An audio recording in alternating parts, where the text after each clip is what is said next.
Sound speeds. And if you've been watching YouTube sound-related channels for a while, then you've probably heard various different people say that if you don't want to use a windscreen or pop filter, then you could still get excellent results out of your microphone if you simply speak off access into it. But then you've probably heard from other channels that under no circumstance should you ever speak off access into a microphone. So in this video, I'm going to clarify everything for you. Let me start by stating this. Speaking into a microphone off access is not the same as speaking into the wrong area of a microphone's polar pattern. Let me explain by using my favorite microphone, a DPA 4017B.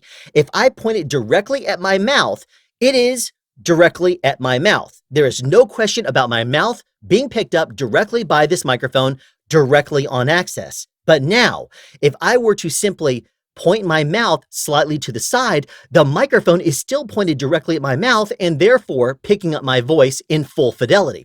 But if I were to take the microphone and point it a completely different direction, my microphone is now pointed away from my mouth, even though my mouth is still directed directly at this microphone. The microphone is no longer able to pick up my voice in optimal fidelity in that particular configuration. To demonstrate this, I'm going to be using the Rode NT1, only about 3 or 4 inches off mic and without the included and recommended pop filter that it comes with. Prepare for some plosives. Pesky porcupines prefer pink pickles.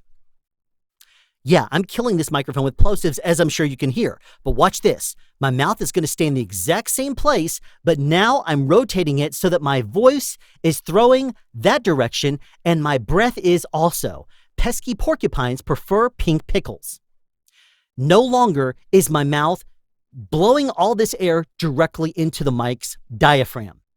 So now, if I were to do the exact same demonstration, but now come into the wrong area of the microphone's polar pattern, I'm now side addressing this thing. It sounds like garbage on my voice, but I'm still killing it with plosives. Pesky porcupines prefer pink pickles. Let's go completely off access to the microphone. Pesky porcupines prefer pink pickles. Obviously, if I want to avoid blasting the microphone's diaphragm with my breath, then I simply direct my breath away from the microphone's diaphragm. Then it's not going to be happening anymore, right? But speaking directly into the microphone, whether it is in the wrong area of the polar pattern or not, doesn't make any difference. That is the reason why when people say speak off access to the microphone, they're not saying you should speak into the wrong side or the wrong area of the microphone's polar pattern.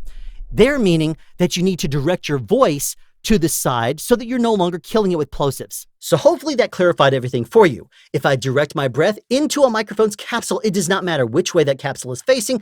I'm going to be killing the microphone with plosives unless there's adequate wind protection on the mic.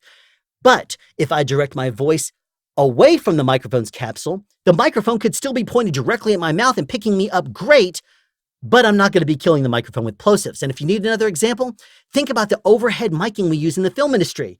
The boom mic is over the top of the frame, out of the frame, pointed directly at the actor's mouth, where the actor cannot possibly breathe onto the microphone. Yet we still pick up voices great, don't we? Thank you for tuning into this episode of Sound Speeds. Be sure to tune in the future for more clarifications, demonstrations, and sound advice. Have a question you'd like answered or want to add something? Be sure to write it in the comment section down below. You can also make a suggestion for future topics of discussion. Again, comment section down below, or you can email me at soundspeeds@yahoo.com. Be sure to subscribe and turn on notifications so you won't miss out on future sound advice.